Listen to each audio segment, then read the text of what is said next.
بسم اللہ الرحمن الرحیم۔ السلام علیکم۔ انفو ٹی وی میں خوش آمدید۔ آج 26 جنوری 2023 بروز جمعرات سعودی عرب کی شام تک کی اہم ترین خبروں کے ساتھ میں ہوں وسیم۔ سعودی عرب کی ہر لمحہ بدلتی ہوئی صورتحال پر نظر رکھنے کے لیے انفو ٹی وی کو سبسکرائب کر لیں، بیل آئیکن پریس کر لیں۔ شروع کرتے ہیں پہلی خبر کے ساتھ۔ سعودی معاون وزیر دفاع کا دورہ پاکستان، جنرل طاہر شمشاد اور خواجہ آصف سے ملاقات۔ سعودی معاون وزیر دفاع انجینئر طلال العتیبی نے اسلام آباد میں پاکستان کے سرکاری دورے کے دوران وزیر دفاع خواجہ آصف اور chairman joint of chief staff committee general Tahir Shamshad سے ملاقات کی۔ سعودی وزارت دفاع کے بیان کے مطابق وزیر دفاع خواجہ آصف سے ملاقات کے دوران دونوں برادر ملکوں کے درمیان دو طرفہ تعلقات، موجودہ اور مستقبل کے دفاعی اور عسکری شعبوں میں اسٹریٹجک تعاون کے پہلوؤں کا جائزہ لیا گیا۔ فارمیسز میں 70% سعودیزیشن کا دعویٰ درست نہیں۔ سعودی وزارت افرادی قوت اور سماجی بہبود آبادی نے کہا ہے کہ فارمیسیوں کے عملے میں سعودیوں کی شرح 70% تک پہنچنے کا دعویٰ درست نہیں۔ سبق ویب سائٹ کے مطابق وزارت کے ترجمان سعد الحماد نے کہا کہ فارماسسٹ کے شعبے میں سعودیزیشن کا جو فیصلہ ہے وہ 2 مراحل میں نافذ کیا گیا۔ پہلے مرحلے میں سعودیزیشن کی جو پرسنٹیج تھی وہ 20% رکھی گئی تھی، جبکہ دوسرے مرحلے میں سعودیزیشن کی شرح 30% طے کی گئی تھی۔ یہ فیصلہ ان فارمیسیز پر نافذ کیا گیا جس میں کام کرنے والے فارماسسٹ کی تعداد 5 یا اس سے زیادہ تھی۔ ترجمان نے بتایا کہ سعودی فارماسسٹ کی کم سے کم تنخواہ 7,000 ریال مقرر کی گئی ہے۔ اس کا مقصد سعودی کارکنان کو محفوظ اور مستحکم ماحول فراہم کرنا تھا۔ وزارت کے ترجمان کا کہنا ہے کہ فیصلے کا ہدف فارماسسٹ کا شعبہ تھا، نہ کہ فارمیسیاں۔ الجزائر کے صدر سے سعودی وزیر حج کی ملاقات۔ الجزائر کے صدر عبدالمجید تبون سے سعودی وزیر حج اور عمرہ ڈاکٹر توفیق الربیہ نے ملاقات کی۔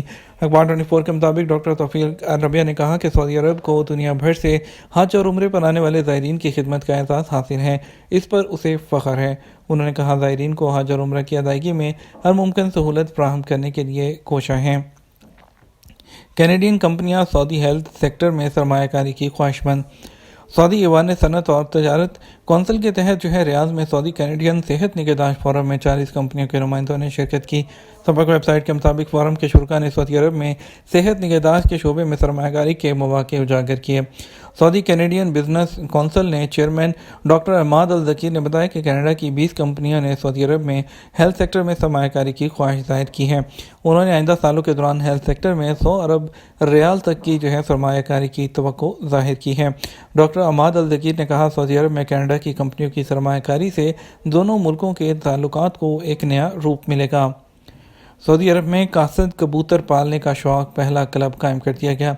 سعودی عرب کے علاقے نجران قاصد کبوتر کا پہلا کلب قائم ہوا ہے۔ یہاں ایک عرصے سے قاصد کبوتروں کے درمیان مقابلے ہو رہے ہیں۔ سرکاری خبررساں ایجنسی ایس پی کے مطابق سعودی ویژن 2030 کے تحت سعودی شہریوں اور مقامی معاشرے میں روایتی شوق کی سرپرستی کی جا رہی ہے۔ نجران میں قاصد کبوتروں کے درمیان مقابلے کے پروگرام انفرادی کوششوں کا حصہ تھے۔ اب اس حوالے سے باقاعدہ کلب قائم کر دیا گیا ہے جس سے یہ شوق اجتماعی شکل میں فروغ پائے گا۔ کلب کے سربراہ ناصر عربی نے بتایا کہ 2014 اور 2015 کے دوران نجران میں قاصد کبوتر انجمن قائم کرنے کی تجویز بھی سامنے آئی تھی۔ یہی خیال کلب کے قیام کا باعث بنا ہے۔ انہوں نے کہا کہ قاصد کبوتروں کے مقابلے کی نگران سعودی کمیٹی نے 2019 اور 2020 کے مقابلوں کے دوران کلب کی اصولی منظوری وہ تجرباتی طور پر دی تھی۔ اب کلب کے باقاعدہ قیام کی منظوری دی گئی۔ اس کا صدر دفتر نجران میں ہوگا۔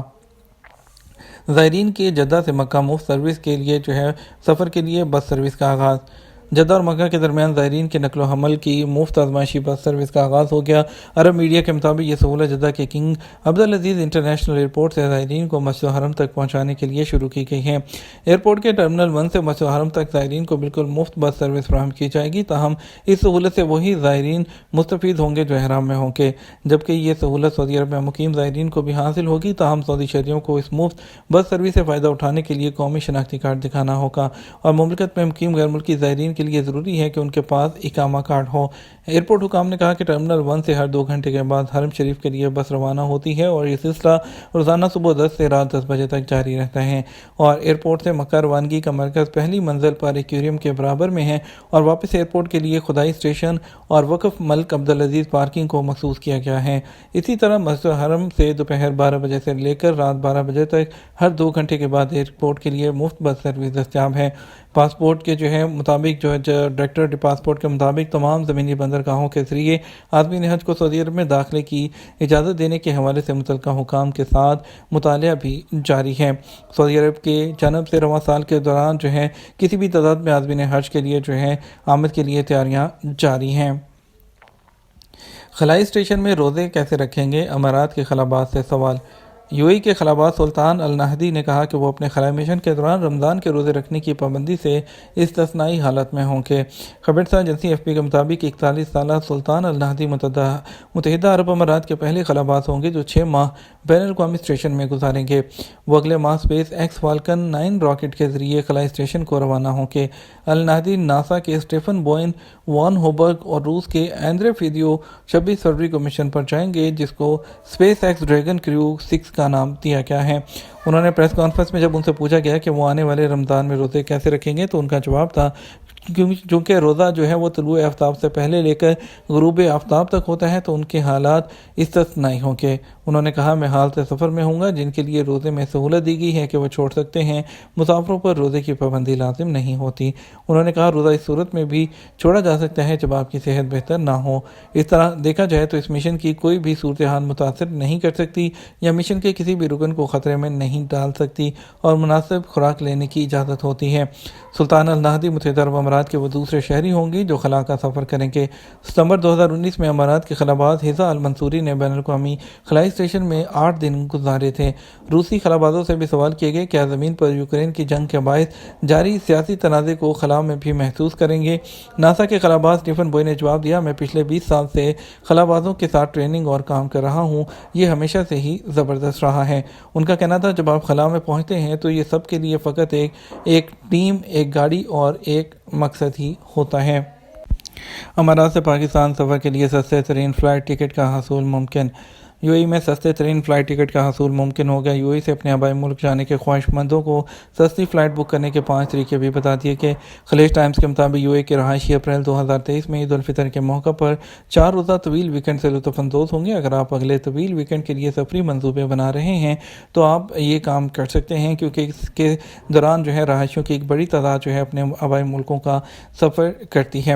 فضائی سفر کے لحاظ سے مصروف ترین سیزن کہا جاتا ہے اور زیادہ سے زیادہ سیٹیں ہیں وہ زیادہ ریٹس کے لیے بلاک کر لی جاتی ہیں اور کرایوں کو بھی حتمی شکل دی جاتی ہے۔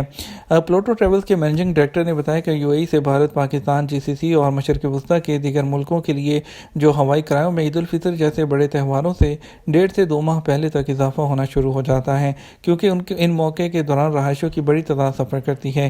یہی وجہ ہے کہ عید سے تقریباً 40 دن پہلے ہوائی کرایوں میں اضافہ ہونا شروع ہو جاتا ہے، اس لیے آخری ہفتوں میں سیٹ حاصل کرنا ایک مشکل بن جاتا ہے۔